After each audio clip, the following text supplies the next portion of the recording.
Well, this camo definitely exists. So this is the NUKA-COLA Quantum Camo. You unlock this for completing the new Fallout event in the game, and yeah, I mean, it's alright. I feel like it would be a lot better if it was animated, you know? I mean, like, again, it's a decent looking camo, right? Like, it looks solid enough. It's just one of those things where, like, yes, it looks nice, but it's just rather unimpressive compared to a lot of the camos that we've gotten thus far. Unlocking the camo is pretty easy. All you gotta do is earn 225,000 XP and then you unlock it, though this event is a lot shorter than usual. Usually these go for a week. This one is literally only going for 6 days. There is some pretty cool like Fallout themed stuff that you unlock along the way though, like you unlock the Slocum's Joe weapon sticker, a double XP token, a large decal, the double of an XP token, a NUKA-COLA charm, a tier skip for the battle pass, a NUKA-COLA caps emblem, everyone disliked that calling card, a double battle pass XP token, and then finally the NUKA-COLA quantum camo. They also ended up adding the Fallout Vault Dweller bundle to the game, and with this you unlock 4 different skins for Captain Price, Ghost, Soap,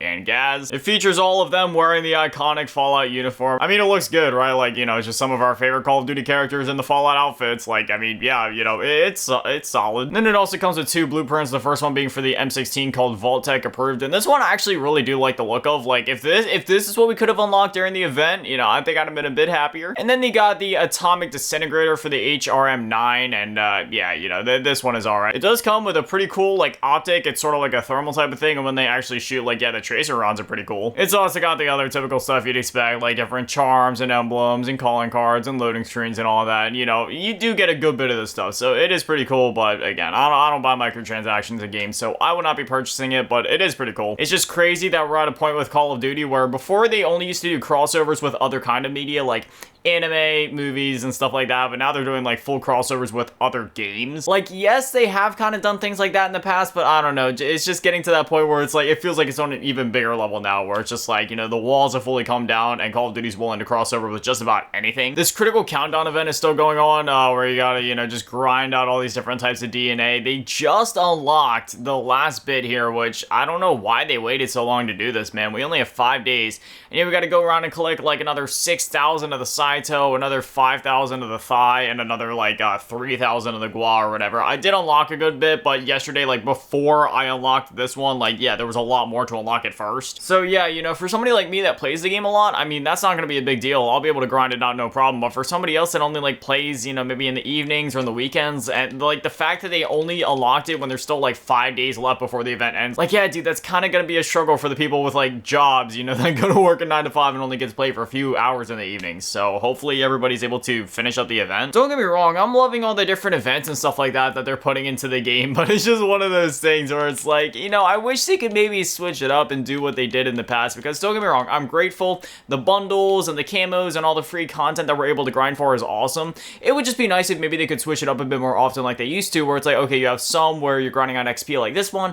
but then you also have other ones where you're just doing challenges, right? Like, get 20 kills with some random thing, get 100 kills with this, that, or the other. Like, I don't even care if the challenges take a while to complete. It would just be cool to have a bit of variety here and there. But again, that's not necessarily a complaint from me. It's just cool that we're getting free content regardless compared to previous years, especially like the last 2 years where there's definitely been a lack of that free content. Like, sure, we had the seasonal camos we could grind for here and there, where they had like the Bowling Blossoms camo during MW2, for example, where during like the season reloaded events, you could go in, grind out a new camo and stuff like that. But, you know, it's cool that it's happening at least more frequently this year, and there's more to grind out for players. I don't feel like throwing a ton of money at the game. Otherwise, though, that's kind of that at the moment. They've already kind of started the marketing for Season 4 Reloaded, which is to be expected, because believe it or not, Season 4 Reloaded is going to be here in less than a week, and I feel like this season has been flying by. I feel like I just made my video. I mean, in a way, I guess I kind of did, right? Like, it's only been 3 weeks since then, and 3 weeks really isn't that long in the grand scheme of things, but I mean, really, it feels like Season 4 is like still brand new, and yet we're already at the Reloaded thing. And yeah, MW3 is quickly winding down its life cycle, because we got this Reloaded event, then we'll have Season 5 kicking off, and Season 5 Reloaded, and that whole thing, and then by the time we get to Season 6, yeah, sure, it'll be the final season of MW3, but at that point,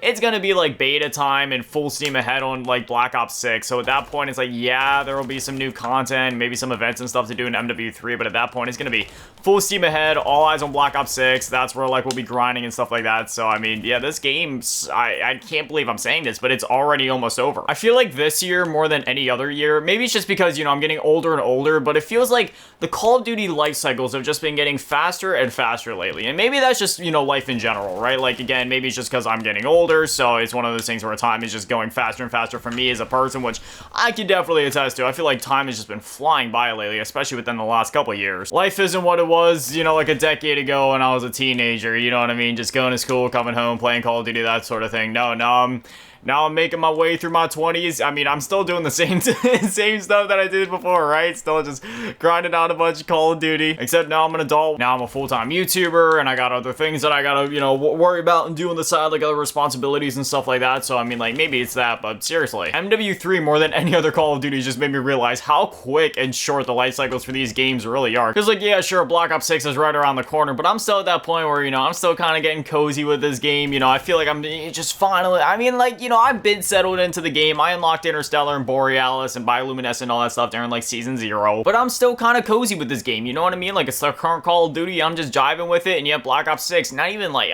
about 4 months and it's gonna be out, and again, 4 months is like nothing. That's like a third of a Call of Duty life cycle, but realistic terms, like, that's like nothing. It almost makes me wonder, what would happen if Call of Duty were to take off a year? Like, you know, we heard about all the rumors and stuff before Modern Warfare 2 came out about how that was supposed to be a 2-year Call of Duty, and we've seen many other shooters do it before in the past, some to varying degrees of success, like Battlefield, for example. Like, that series always kind of had a thing where they'd take a year off, or at the very least it would be like, okay, one mainline title and then one spin-off title. And Call of Duty, it doesn't necessarily do that. It's just more or less every year is a mainline title, except some of them are from like different franchises, since there's different developers working on it, like Black Ops and Modern Warfare and stuff like that. I'm not saying that I want Call of Duty to take off a year, because I love that thing of like every single year being like, all right, where's the new Call of Duty? Like, what's happening? What's new in the game? What are the new camos looking like? What do we got to grind for? You know, like, I love that hype cycle every single year, just something to look forward to every year.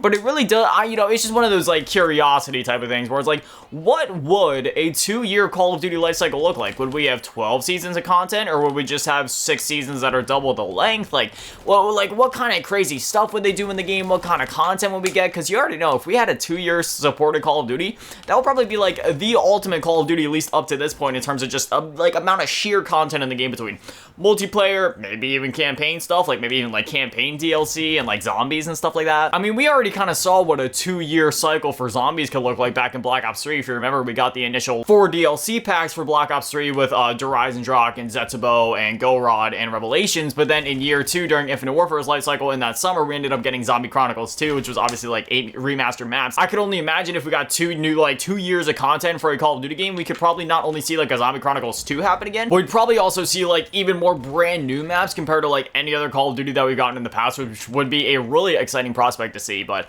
I don't see that happening for a very long time. Now, granted, video games are only getting bigger and bigger and more expensive to develop, so who knows, that we might hit a breaking point where at some point Call of Duty needs to do a 2-year thing. I mean, with Modern Warfare 3, it was pretty close, because obviously Treyarch's game was supposed to come out in 2023, because, I mean, if you've been following the life cycle, it's like every 3 years, but things got a little chaotic there. I mean, things with the cycle has been a little out of whack for a while now. Sledgehammer was supposed to give us a game in 2020, but instead we ended up getting Cold War because there was troubles there, and then we ended up getting Sledgehammer's game in 2021, and then 2022, it was just business as usual. We got the Infinity Ward game. They've generally been untouched when it comes to, you know, like, things kind of shifting around. But then in 2023, then we got another Sledgehammer game, even though we just got one back in 2021, and now in 2024, 4 years after Cold War, Treyarch is like finally recouped from having to be pulled off of their initial project to help Sledgehammer finish up Cold War at the time, to now ship their game, which is Black Ops 6. I mean, we've already seen how many studios have had to be involved in Call of Duty just to make this thing happen every year. Like, when you boot up the game, the amount of studios that work on Call of Duty is genuinely, it's almost laughable just how many screens they had to put up, with each screen being filled with developer names just to list everybody that has worked on the game to credit them properly. And it's one of those things where it's like, yeah, you know, when you're trying to cook a gourmet dinner, you can throw as many chefs at it as you want, but there's going to be a point where either A, the kitchen becomes too crowded, B, there's too many ideas being thrown into said gourmet meal and too many different recipes and spices to where it just gets kind of messy, or C, it just flat out won't work, just won't happen, period. There just won't be enough time to get everything done. So it'll be really interesting to see the future of Call of Duty. I don't think they'll be stopping the yearly thing anytime soon, but considering how fast MW3's life cycle felt, it's just something that's been on my mind. But anyways, yeah, that's kind of that. I don't know. I just kind of wanted to make a video covering the new event, hop into a game, and just kind of, you know, run around with the gun so you guys can kind of see what the camo looked like in game and just kind of talk for a bit. I apologize if you guys saw me like blinking or doing a bunch of weird faces. One, there's a really bright light in my face. Oh, for those that watched the last Modern Warfare 3 video, I did end up getting this little light fixed, so there we go, we're all good, we got the lighting back, but there's also this fan that I have blowing at me at all times, because I live in Florida, so I need that extra bit of, like, airflow in my room,